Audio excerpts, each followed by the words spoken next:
After staying Chengdu for more than a year, okay, to make all the preparations, they resumed the journey and then accompanied by 10 military officers, 1,000 soldiers. This is the only time the Ming Emperor sent troops into Tibet, not for the purpose of making war with the Tibetans, but for the purpose of inviting this living Buddha, this monk, to Beijing, okay?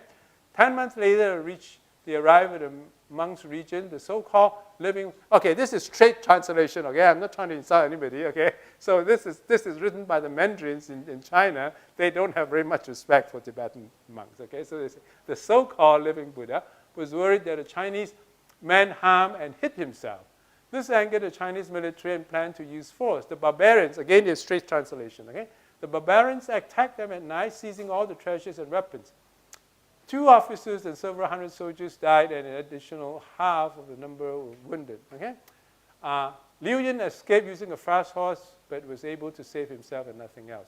After reaching Chengdu, he issued a gag order to his subordinates and used fast horses to submit as a report an empty envelope to the court. When the report reached the court, Wu Zong, the emperor who sent the eunuch, has died, and the succeeding emperor ordered the eunuch to return and be punished for his wrongdoing. End of story. This is an anticlimax, but it's actually a climax for the purpose of my talk. Because it means what? That's it? First of all, think of it this way. Why punish the eunuch? The eunuch didn't do anything that was really wrong, right? Follow orders and go and who should be punished? The monk, right, who killed all these soldiers and who robbed all the gifts, right? But there's no mention, okay, in this entire record, in the foreign records, there's no complaint, there was no any negative statement about this living Buddha. So do you think that the Ming government had any control over these people? I think it's pretty obvious. Okay. So oops, sorry. Pressed the wrong button. Okay. So we have just finished this. We were still talking about Ming, so we are talking about handling tributary envoys. Because again, I want to remind you, that is what the PLC white paper says. We have already shown you this part about the conferment of titles, about the fact that when you have these titles, you're supposed to be obedient. You can see that guy, the Karmapa, wasn't obedient at all, okay? But this one is about tributary, okay? Because what a patriotic Chinese then might, actually I should say national. I'm very patriotic. I'm just not nationalistic, okay? So I am using the wrong word over here. If you're a nationalistic Chinese, then you would say that, well, it doesn't matter, but they still had to submit tributes, right? I mean, bottom line is that they had to submit tributes and pay the Chinese government, okay? So that proves that the Chinese government, the Ming Empire, had control over them, right? So that's the argument. So, but that's what the Chinese are taught. People like us, when we were young, that's how we were taught, okay? The Ming Code details stipulations that limit the dates of presenting tributes, the number of personnel. In other words, you are required, okay, once every 3 years to come and send 100 envoys or whatever and submit tributes to this. And then, of course, also the route to be taken, follow this route, okay? So doesn't it prove that, that China has some power with them? Okay, again, let me digress. Okay, most of you are not old enough, and I don't know whether but a few of them are probably my age. I don't know whether you watch old movies, American movies. I don't know if anybody has heard of an old American movie, The Good, the Ugly, The Good, the Bad. Oh, The Good, the Bad. Oh, you've seen that. I don't know whether you remember a scene. So for those of you who have not read it, and again, I'm not telling the exact story. The exact story is not important, but there's a scene that there's this outlaw. This is this crook that was greatly feared by the locals. And so one day, this crook, this outlaw, walked into this store and then told the storekeeper and say, I want this gun of a certain model. I don't know whether you remember the scene. Okay, I want this gun. So this storekeeper looked at this outlaw, this famous, notorious outlaw walking in the store. He was scared half to death. You want a gun? Okay, I'll give you a gun. So I say, okay, is this what you want? And then I say, okay. So the outlaw said, yeah, this is what I want. How much? So the storekeeper said, 200? No. 250? No. 300? No.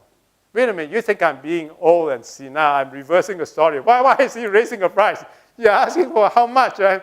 No, 350? Okay. Then the storekeeper took out 350 and put it and said, here, this is it. Now you understand. Now you understand. You took it for granted that when this outlaw is asking for how much do I have to pay? No, it's how much you have to pay me so that I'll leave your store without killing you. Okay? Okay? Now this thing over here apparently is the same thing actually, okay? The PRC isn't really lying. It's just like the story over here. This is not a lower limit, it's an upper limit.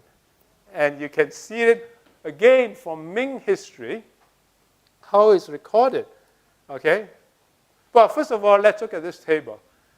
According to this is even actually more, I've already shown you this thing, okay? This reference is what you call, again, a contemporaneous document. The Chinese, they have the official history. They also have these comprehensive references. The comprehensive references, again, they were compiled since the Tang Dynasty, okay? And this is the Great Ming Comprehensive Reference, which is, again, an imperially commissioned document. And then in this table, it shows you all the countries that submit tributaries. And then, of course, you have, of course, to them, it's recorded that the Western foreigners, which is the Tibetans, they submit tributaries. But then, of course, also Malacca, Borneo, and Japan, and so forth. So these are all the countries that submit tributaries. So the fact that Tibet was submitting tributaries, okay, doesn't mean anything because so did Korea, and so did Japan and Vietnam, and so forth.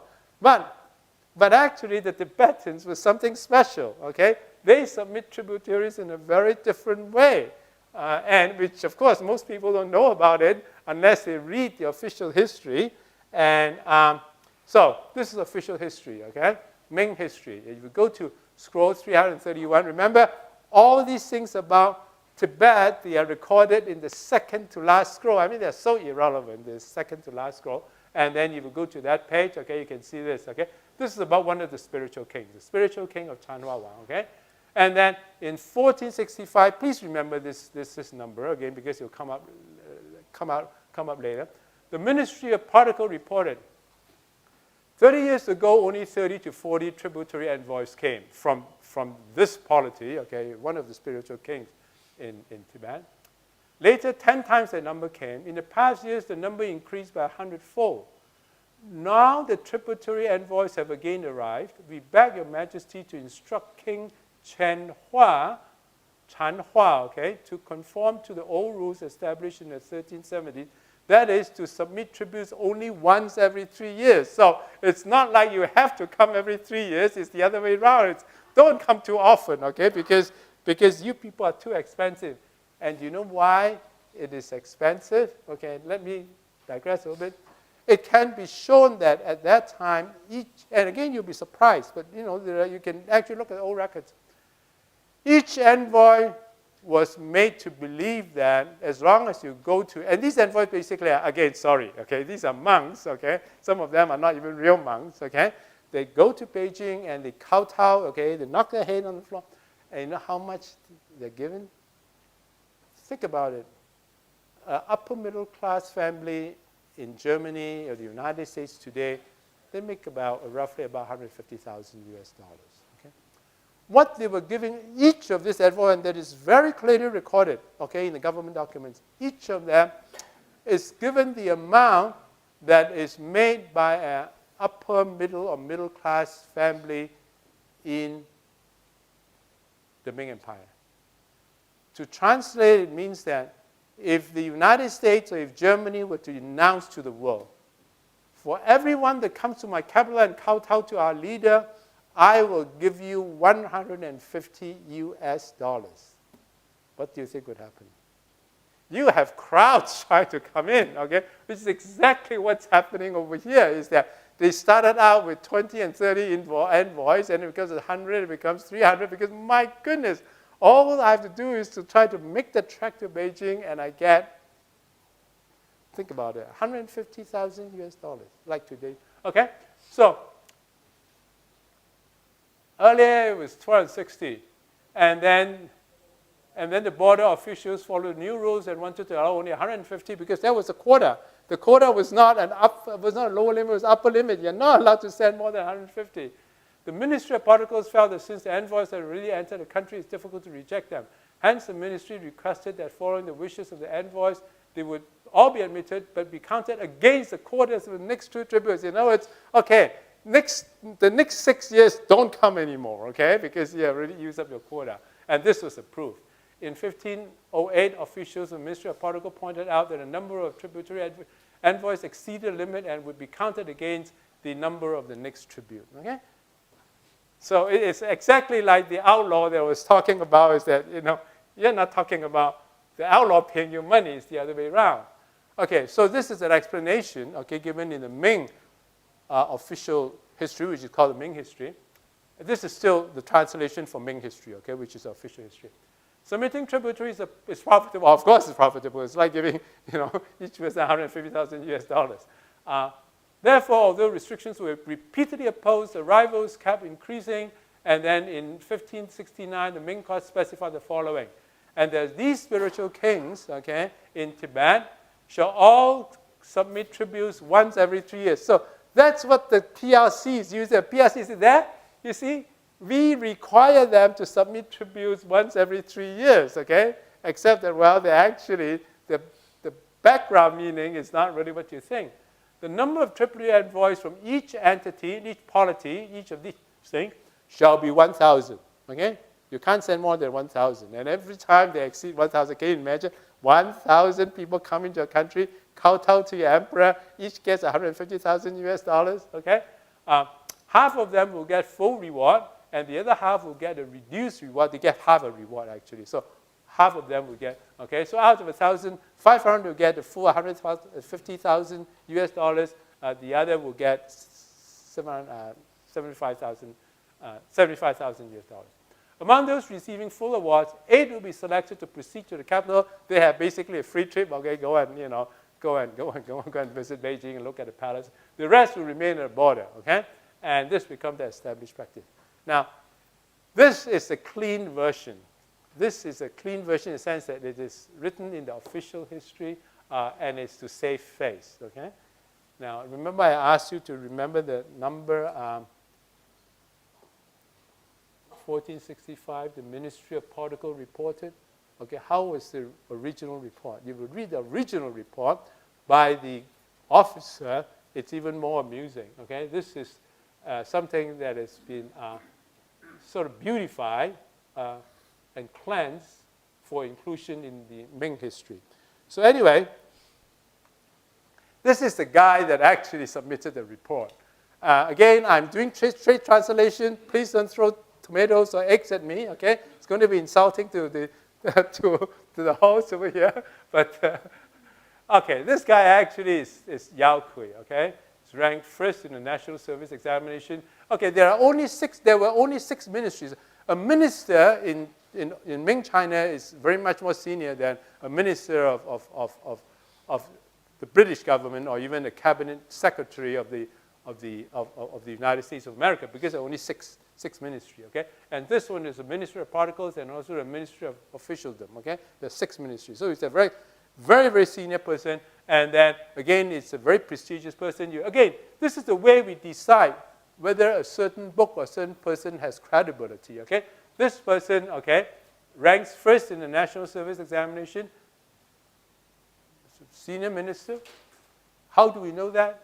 Again, it has a biography in the Ming history, okay? I mean, these are very, very, if you look at many of the documents that people, you look at the Bible, for example, and then there are all these books. Do you know who the authors are? Do you have independent sources to verify the background of these, okay? But over here, we have independent sources to verify the background of these authors. And then these important people, the writings are collected. So this one is, and then this is, again, included, digitized in Basic Classics, which is the database operated by the PLC. Okay, so PLC is providing this version of something that, again, the authenticity cannot be disputed. Okay? Let's see what they say. 1465 AD. Okay? Fan is a Tibetan, okay? So there's a Chinese word, the Tibetan, the Ming Dynasty official words for the Tibetans. Fan monks and chieftains arriving as tributary envoys now number even more than the previous years. In the past several decades, the number has increased from 30 or 40 to 2,000 and 3,000. In the first 8 months of this year, we have received 15 batches totaling 3,070 individuals. We have already given awards to 1,038 individuals. 2,732 individuals have yet to receive the awards, have yet to be paid off. That's what it really means, okay? We have expanded, and later on, the choice of wording becomes even more interesting, by the way, as you will. Please note the wording. We have expanded so many blocks, okay, 188,400 blocks of silver, thousands of packages of fabric, because they have to give them not only silver, they have to give them, silk, they have to give them for making their monks' robes, okay, according to the Chinese, okay, and whether it's true or not. Again, I'm only presenting to you historical records, okay. How you want to interpret these historical records is up to you to decide. So you can either believe it or not. But again, I'm telling you, okay, the system, how these records are kept and so forth, okay. Boots and accessories, so many kilos. We have no idea how many more are still to come, okay? We have no idea how many more, that we have to pay off, okay? The next page becomes more interesting. These envoys blatantly manifest their uncivilized character, disturb damaged postal stations, commit mayhem and murder,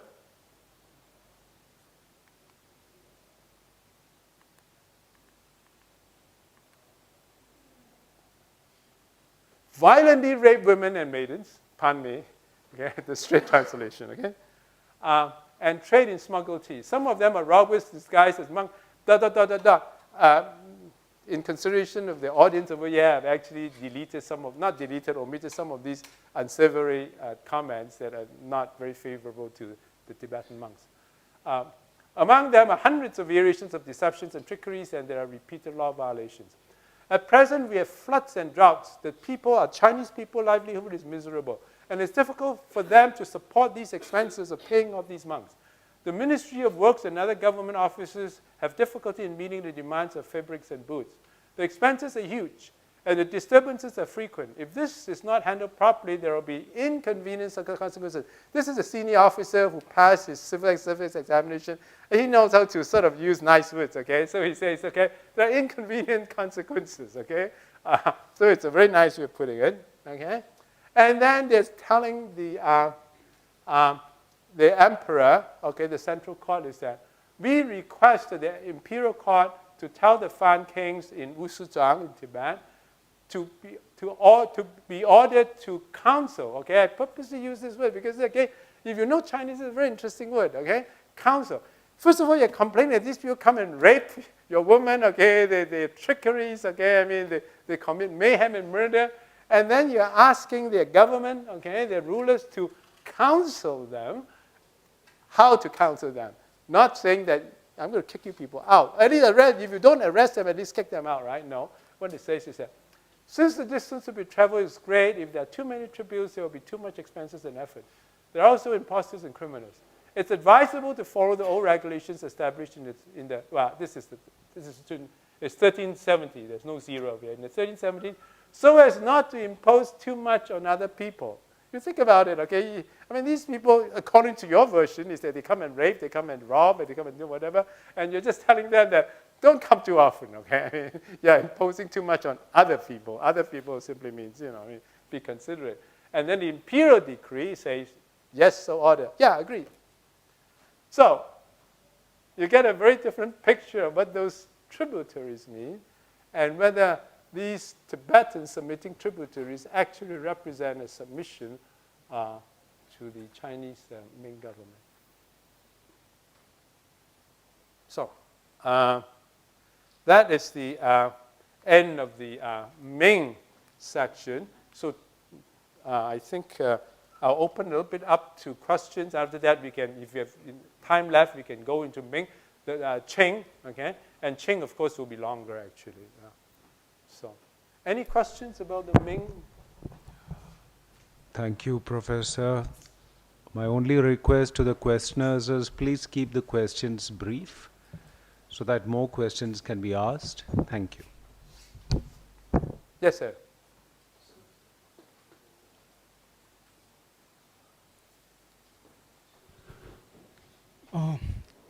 What relation would you be calling or recognize that Tibet and China have during the Ming Dynasty?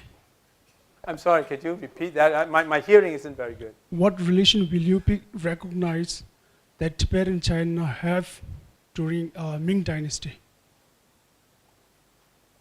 I'm sorry. What kind of relationship? What kind of what? What kind of relationship Yeah. that Tibet and China had during the Ming Dynasty, as per your result or research? Well, if you look at these, anybody who has read the Ming history, which I have, I am proud to say that, and to read these other documents like the original, the collected works of all these, prime ministers and ministers and so forth, my subjective interpretation is that again, please pardon me, okay? What I say might not be very complimenting to Tibetans and certainly not to Tibetan monks.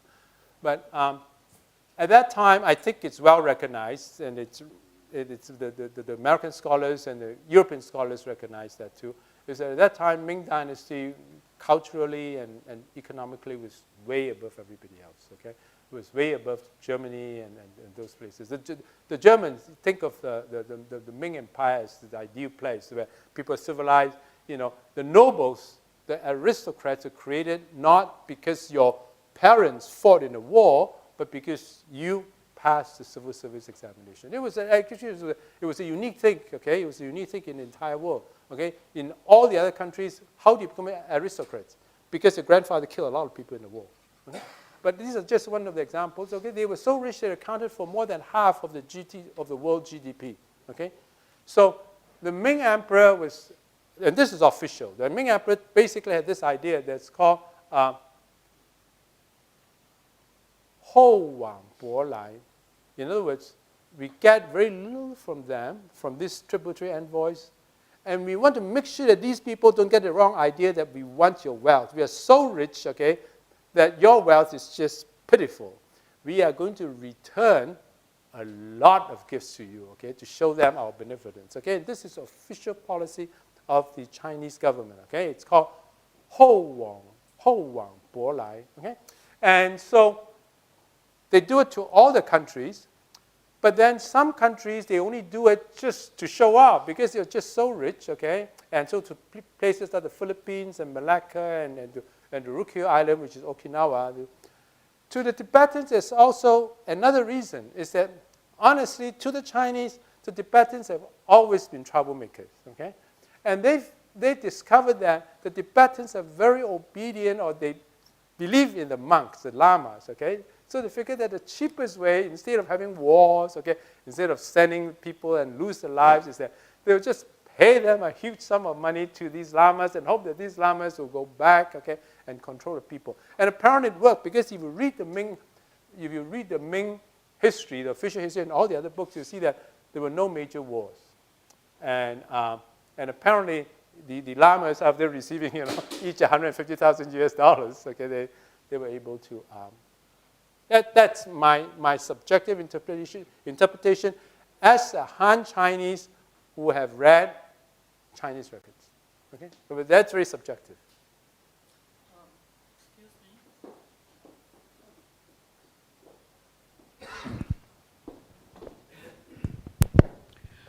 But we could also say that there was some kind of, spiritual contest going on between the Tibetans and the Chinese. Yes, some of these emperors were The ethnic kind of assertion probably going on at that time, or a civilizational difference.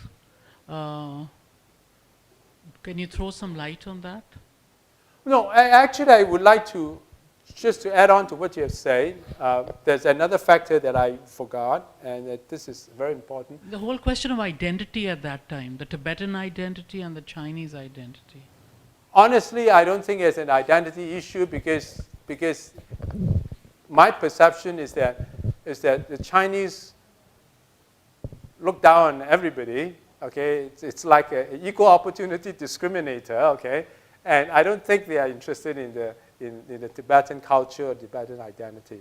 At the same time, I'm not sure the Tibetans are that interested in the Chinese culture anyway. Okay, but actually, it's the other way around. Is that even though the Chinese educated class, the Mandarins, okay, they have most of them, they have very little interest in Buddhism and Tibetan Buddhism. The emperors, for some reason, many of the emperors, they were very interested in Tibetan Buddhism. And so the previous story actually showed you that, right? They spent so much money in sending the eunuch to try to bring the living Buddha to Beijing under the very severe protest of all his senior officers. So that is another reason I think that characterized that kind of relationship is that some emperors would just give them a lot of money. In the long run, the Mandarins also felt that, okay, fine, because that means that they don't send, whatever small troops or whatever to disturb the borders. But in my humble opinion, I don't think there was any issue about cultural identity or whatever. There was actually none. Okay. Actually, there are a lot of other interesting stories that I haven't shown. Okay, No spiritual contestation. Well, if you're talking about spiritual, cultural thing, the only thing that I think would be a factor would be that, as I've said, the emperors, some of them were interested in Buddhism. All the Mandarins, well, because the Mandarins were brought up into the Confucianism school, right? And the Confucianism is really not really in good terms with Buddhism. Okay, I mean there are very fundamental contradictions. And these Mandarins, okay, who were educated under Confucianism, they are against Buddhism, and of course they also feel that it's just a waste of money. I mean, you think about it, because I haven't shown you the other story. The other story is about all these Tibetan monks that come in, and then they get these honorific titles, and that is not it. They get a lot of money. You see, an envoy who comes in gets equivalent of 150,000 US dollars. When a real monk comes in, they get millions of dollars. Okay, so you have these Mandarins, okay, who are saying, look, we spent 20 years studying for the civil examination, and after we pass the civil examination, we become a lowly officer at the 9th rank, okay, the 9th rank, okay, in the Chinese civil system. Eventually, we'll get to the 7th and the 6th rank, okay, and then the whole year, my salary is much less than what this monk gets when he visits the emperor. So that's something, you can see that, okay? There's jealousy. Is that, well, I don't know whether it's jealousy. It's a matter of why are you wasting all this money on the monks? And if you're talking about the ruling class, the rulers being obsessed with religious figures, monks, and that is true not only in China. I mean, if you remember what happens in Christianity, again, I'm saying this, okay, and I hope I'm not offending the monks over here, but you have many cultures the same thing. The kings and the queens, okay, they become very, very submissive to religious figures, and then the officers are against it. You have one Ming emperor that invited a lot of the monks, okay, and they slept together in the palatial bedroom, and then the officer was saying that this is not right, okay, this looks really bad, okay. All these are recorded in the official history, which again is why I think that there's an indication that these official histories are believable, because I mean these are scandals. I mean they're not very honorable things, okay. I mean if they were not honest, they wouldn't be writing these things. So you know about in Russia. Anybody knows about Rasputin? No? So that's an example. Again, I'm trying to be very frank over here. Okay, I mean we're talking about real world over here. Okay, there are all kinds of the good things and the bad things. Okay, I'm just showing you what the record said. And if you ask me, I'll tell you my subjective interpretation. But these are all subjective. What I encourage you is just to look at the actual records and then make up your own mind. And of course, it'll be difficult because if you can't read the Chinese original, you need to read the whole thing. And what the PLC has been doing is to pick out a few sentences, like that thing about, yeah, you are required to send in 1,000 envoys, okay? without realizing that 1,000 is not the lower limit, but the upper limit. You need to read the whole passage. Does that answer your question? I'm sorry, actually I'm unable to answer your question because I don't know enough. Okay, I don't think anybody knows enough. But you can see that these Chinese records do reveal a lot of things that are surprising to most people who were brought up with the high school textbooks. And also you see a lot of dirty linens and a lot of, it reflects human nature. Just like the Chinese encyclopedia that gives you a recipe for aphrodisiac. Okay, many Chinese will be shocked and say, "What? We teach people how to write love letters to homosexuals?" Huh?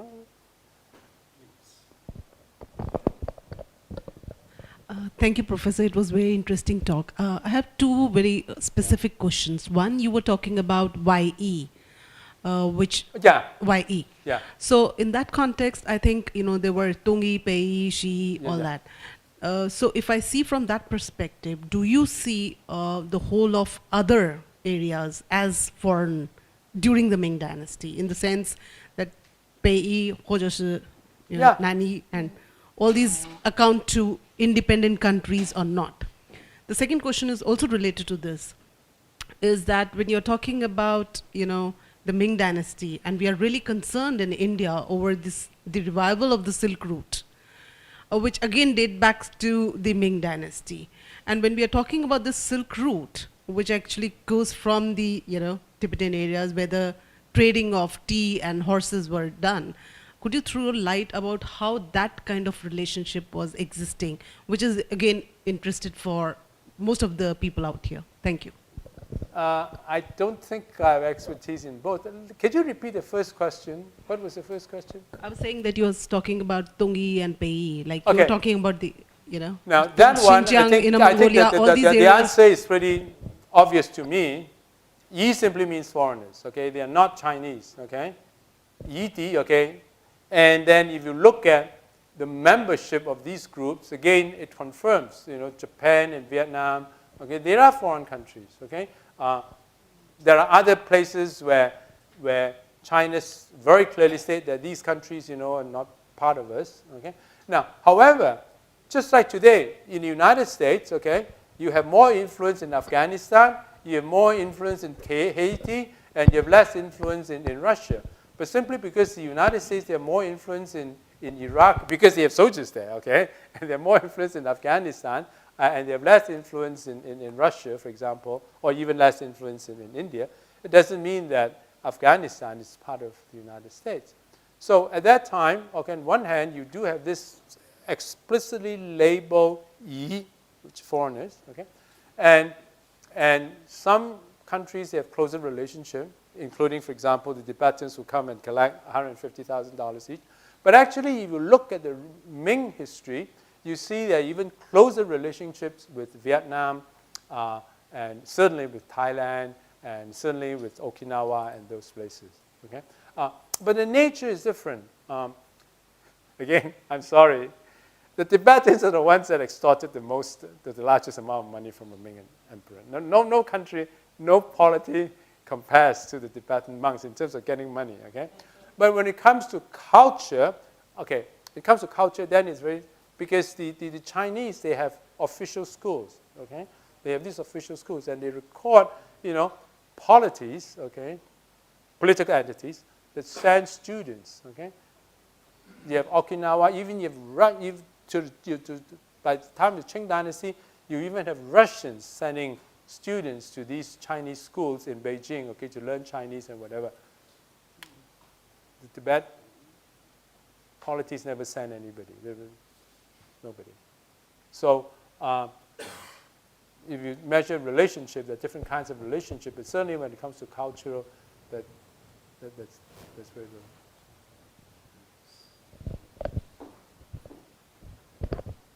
In 14th century, it corresponds to Ming Dynasty. 14th century. Yeah, it's 1369. No, 1279到1368 1279 to 1368. I have to recite this in Chinese before I convert it in English. Yeah, 13 is 14th century. Yeah. So in 14th century, there's a great Tibetan scholar by the name Lama Tsongkhapa. What? Yeah. Did you come across any material documents pertaining to him? Yes. So one but thing, you see, but it's like just that. for that matter, the point is that he was invited by the emperor, Chinese emperor, and he declined. Yeah. He declined to come there himself. Yeah. Instead, he sent one of his students there. Is there any record of that? Yeah, okay. It's like that. First of all, you're talking about the names. Because, for example, let me go back to this great precious great precious religious king that I say is a Karmapa. Okay, that was to the Chinese. It's more recent research that sort of linked the Karmapa with the Daba Fa Wang, is the grand precious. Now, in the Chinese terms, they don't know anything about the Karmapa. They call it by different names, except that we now know that it is the same thing. You're talking about the Zhongguba, I think, okay, first of all, it's like that.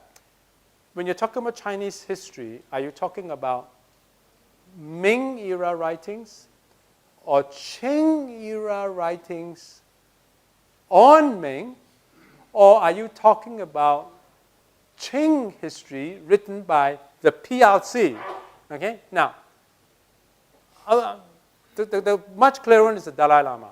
Okay, if you read the Ming history that's written by the Qing scholars, okay, there's actually no mention in the Ming history about Dalai Lama, but it's mentioned in the Ming. No, it's mentioned in the Ming veritable records. The Ming veritable records has records about the Ming government giving honorific titles to this so-called, and then they have a very strange way of translating the term Dalai, because they have no idea who these people are. Okay, in fact, according to the Ming records, is that the Mongolia princes told the Ming court that this monk that we revered and respect very much, I want you to give them a title and then to show your respect. Okay? And apparently the Ming court received this request from the Ming prince, who just formed an alliance with China and say, okay, we'll just give him a title. So they gave him a title which is the lowest rank of all the monks in China. Okay, it's called Jie Yi Chan Shi. Okay, they're ninth grade in the government service, and Jie Yi Chan Shi was the second lowest. It's like the 8th grade. So they gave an 8th grade title to this Dalai, and it simply records, say, we give this to this guy with the name of Dalai. They have no idea who this guy is. And after some years, the Mongolians discovered that no, you can't give Dalai Lama this 8th grade thing, And then they say that they want the Ming Empire to give them Dorje Chang. Okay, and the Ming Empire had no idea what Dorje Chang is. Okay, so they said, okay, if you want Dorje Chang, okay. The Ming Empire was saying that if you want a Chinese title, we cannot be too generous to you. Which, by the way, is very different from 200 years ago at the beginning of the Ming Dynasty. Okay, they would give it. Look at this Karmapa. Okay. But by the time of this Dalai Lama is towards the end. By that time, the Ming emperors, most of them, they have lost interest in Buddhism. Okay, so they were just giving these titles just for the sake of diplomacy. So what they're saying is that if you want Chinese titles, we have to be stingy. Okay, we can't give you high titles. But if you want a non-Chinese title, I don't care what you call them, a Dorje Chang, whatever. Who knows what these things are? So they had this thing that says, okay, we have now promoted this Dalai from Chan Shi, the 8th grade, to Dorje Chang. Okay? In other words, you can see that they have no idea what these people are. Okay? Now, then later on, if you want to read what the Chinese know about at that time, how the Gelugpa sect, became powerful, you have to read the Qing history, which is written by the people in the Republic of China. Okay? Then, of course, they tell the whole thing about how this, Zhongguba and so forth, and but it was like looking backwards. During Ming Dynasty, they know nothing. And again, if you look at the maps, I think it's pretty clear that by that time the Ming Dynasty has lost interest in Tibet, and it was just a matter of just pacifying them, don't come and trouble us. It's not like the earlier emperors. The earlier emperors, I've said many of them, they were very interested in Buddhism. So Zhongge Bao was not known in the Ming documents. Thank everybody for being so patient, being here, asking very, very intelligent questions. And most important thing about Professor Lau is that there is humor and rigorous research, because what you saw today is rigorous research over a lifetime. And that is why I salute you on behalf of everybody here. Thank you very much. Thank you. Thank you for your support.